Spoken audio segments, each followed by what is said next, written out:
Hey friends, welcome back to Llama Mama Kayla's Yarn Tube. I'm Kayla. Thanks for stopping by for a visit today. I hope you're all having a great day, and I want to say Happy New Year. It is January the 1st, New Year's Day, and so I hope you're all ready for a great year because we're going to have a great year. I have no goals or plans per se that I'm making. I'm just going to live my best life and live it to the fullest and do whatever I can do and not let the things that I can't do stop me from doing the things I can do. So let's settle in and get ready for a great 2023. And I hope the same for you. And yeah, that's it. Today I'm drinking a fruit tea, and it tastes very sweet and fruity. I received this box from Michelle, who is Cajun Mom. She lives in Louisiana. It is a cozy up tea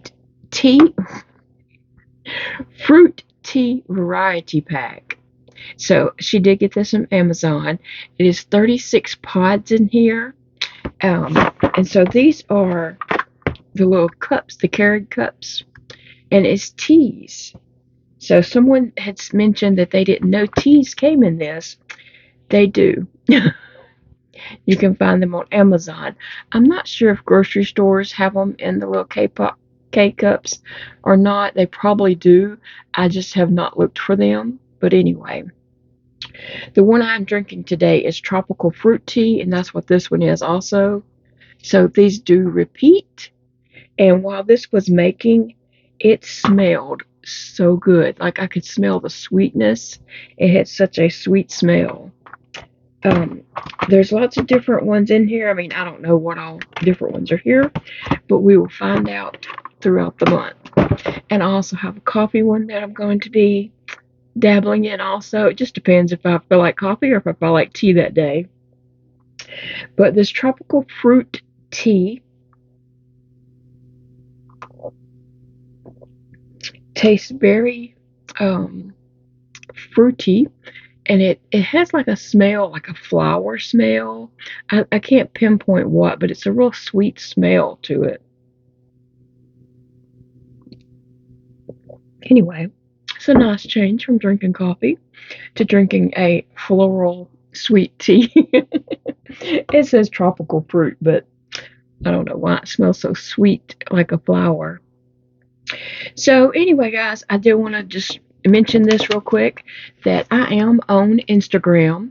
I'm not on Facebook. So, if you want to, look me up on Instagram, this is where it is llama.mama.kayla.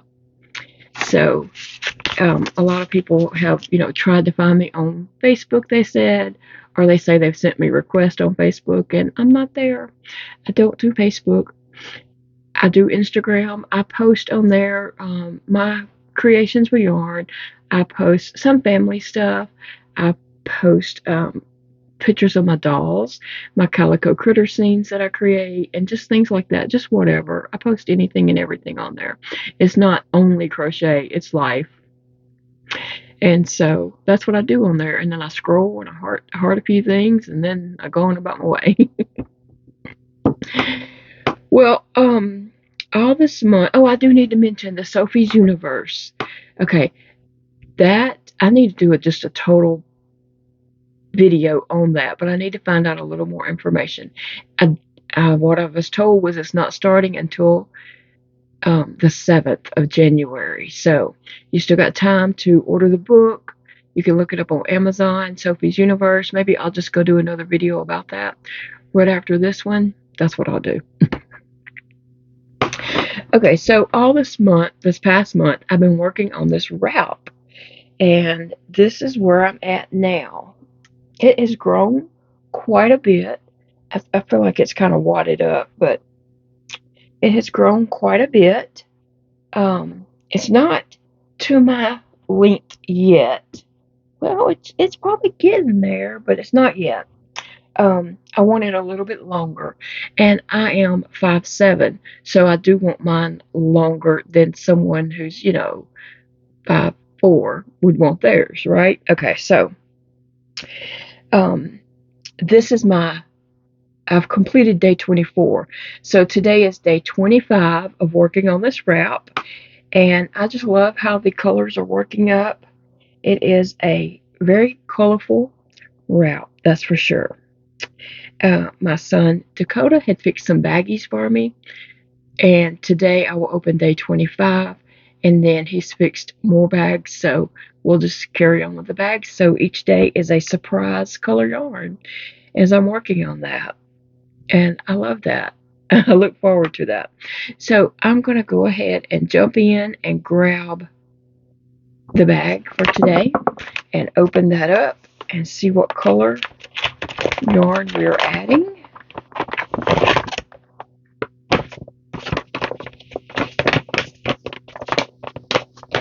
All right, so the color today is this lavender color. So that's going to be coming after the yellow. Now, I don't normally put yellow and purple together because that turns into LSU. But we will just add that yellow, this purple, right with that. Let me see. I just need to tie this on. For the yellow, I did the granny stitch clusters. I did 3 double crochets, and as I was starting that row, because it was a row of double crochets that I was putting on top of that, I was putting this on top of. So I did a granny cluster, skipped 2, and I didn't chain between my clusters. I just went straight to the third stitch. I skipped 2 and did another granny cluster. And then when I turned my work and came back down the next row above that, I just put a granny cluster in every space. And so I hope that makes sense, but this is the way it's turning out. So you can see I skipped 2 here and did granny clusters in every third, and then on top of that I just did a granny cluster in each of the spaces. And so that's what I'm doing. And this was my last baggie to have a surprise. No more baggies will have surprises other than just a surprise color of yarn. And so I've never seen these before. Right up my alley, right? They're called Cutie Loos Mix and Match Friends. So it looks like a rabbit with a mushroom on its head, and then another rabbit with a Western hat on. So very cute. Very cute. And so let me get my magical crochet strap on here.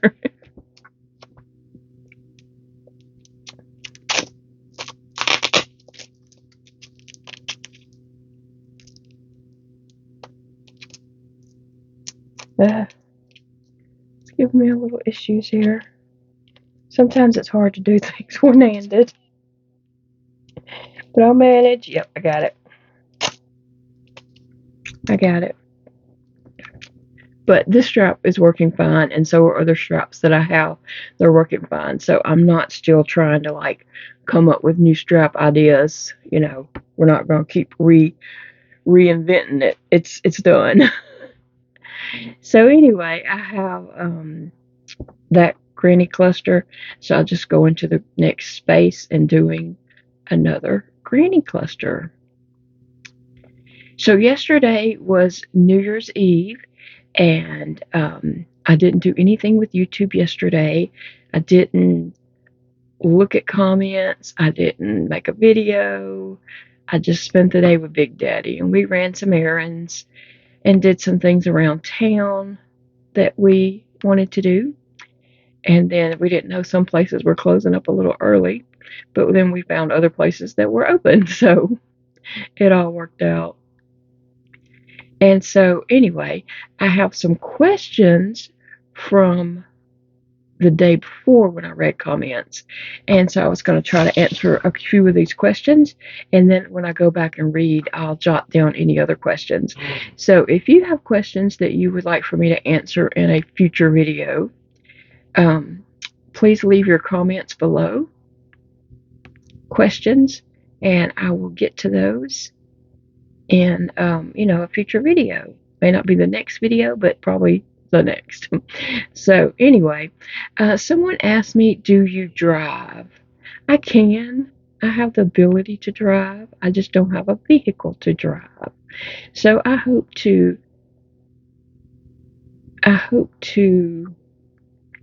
take care of that very soon in early 2023. So we'll see. We'll see what happens. Someone asked, do I read crochet patterns? Yes, I do read crochet patterns. I have lots of crochet books. I love crochet books and the patterns. I buy patterns on Etsy. That other place that starts with an R that I can't say. Yeah, I buy patterns from them, and plus have my crochet book. So I do read patterns. That just, I don't know, seem to come natural to me. So I don't have any issues with that whatsoever. Someone asked, I guess in a video I mentioned that before I started crocheting that I used to do art and I painted, and they want to know what kind of stuff did I paint. Well, actually, there is a short little video clip. There's a little video here that does show some artwork of mine. And I used to be in like the art crawls in downtown West Monroe, where you display your art and sell art and stuff like that. So I will link that video in the description box below. But mostly I did like folk art, nothing real elaborate. Just, I had fun playing with paint, and sometimes it turned out to be a cool art piece and sometimes it didn't. So you're just going to see the ones that turned out to be cool pieces. But I will leave that link in the description box below this video. Someone asked, what does Dakota think about the wrap I'm making? He thinks it is turning out great. He loved how it was turning out, and he said, you're doing such a good job. He's very supportive, very supportive. Out of everyone in the family, he is the most supportive of, my crocheting and stuff like that. Somebody asked, why doesn't my doctor get me prosthetics? Well, we've never talked about it. We've never mentioned it. I don't know that I would want something like that anyway. I don't know if it would help me or hinder me. I'm just so used to doing things my way. I don't know. Plus, we have Blue Cross Blue Shield insurance who fight you on everything, and they get out of everything they can possibly get out of covering. So I don't know that they would even help cover something like that. Probably not. And prosthetics would be, very expensive. So that's not something I'm looking into. Somebody asked, how do I choose what size hook to use in projects? Well, when I'm doing a project like this, I don't want it to be tight and stiff. I want it to have a lot of drape, so I use a bigger hook. Normally, like on blankets, a size 6, which is a J hook, is my favorite to do blankets out of. This wrap, I just wanted it big, squishy stitches, so I chose a 7mm hook for it. And if I'm doing, like amigurumis, I'm going to try to use a G hook, which I'm having a little trouble using. So I'm using a 5 hook right now, and then I'm going to work my way back down to a G hook, hopefully. But, when you do an amigurumi, you want to use the smallest hook that you're comfortable using. But if you're not comfortable using small hooks, use the hook that you can use. It's no set rules. Um, so it just depends on the project and how I want the project to look. If I don't want it to have any holes, I use a smaller hook. If I don't care that it has holes, use a bigger hook. If it's something you want to be drapey, I use a bigger hook, a 6, 6.5, or 7. So it just depends. I do have a blanket with pieces that I have made that I used a 9mm hook. So just depends on the yarn and type of project and how I want that project to look and feel in the end. So there's no rules. Just use what you want to use. Even if that skein of yarn says to use a 5mm hook, you can use a different size hook. Like these little balls of yarn, they are, I would say, like a 3 weight. If they're a 4 weight, they're very thin. It's a very thin 4. So it may not be as thin as a 3, but it's a very thin 4. And I'm using a 7mm hook. So there's no rules. Do what you want to do. Follow your heart. Follow your heart when you're crocheting, just like when you're cooking. In the South, we just season things up until our heart tells us it's ready. It's enough. So that was the questions that I had jotted down, and I'll jot down some more questions for the next video. So yeah, get your questions in there. We'll see. This is so much easier on me than trying to type, because typing and me are not doing it. It takes so long for me to type something with these 3 fingers that I'm just not into that, because that takes up all my time trying to type. And so typing's not my hobby. Crocheting is my hobby, so I don't want to spend all my crochet time trying to type. So me answering little simple questions like this is so much easier on me, and I appreciate you guys, being here with me. For 2023, I do want to say I thank you all for being here with me for 2022. It's been a great time having you all here with me. 2022 was a year to remember. But, I'm not going to dwell on that. It was some good things, it was some bad things, and we're moving on to 2023. I'm not going to dwell on the past. And I hope that you will come along and join me on 2023 and have a great year with me. So I hope you all are ready for a great year together. But anyway, guys, I'm going to let you get going. Remember, it is a beautiful day to crochet, and I hope you will join me again in the next video. Bye, friends.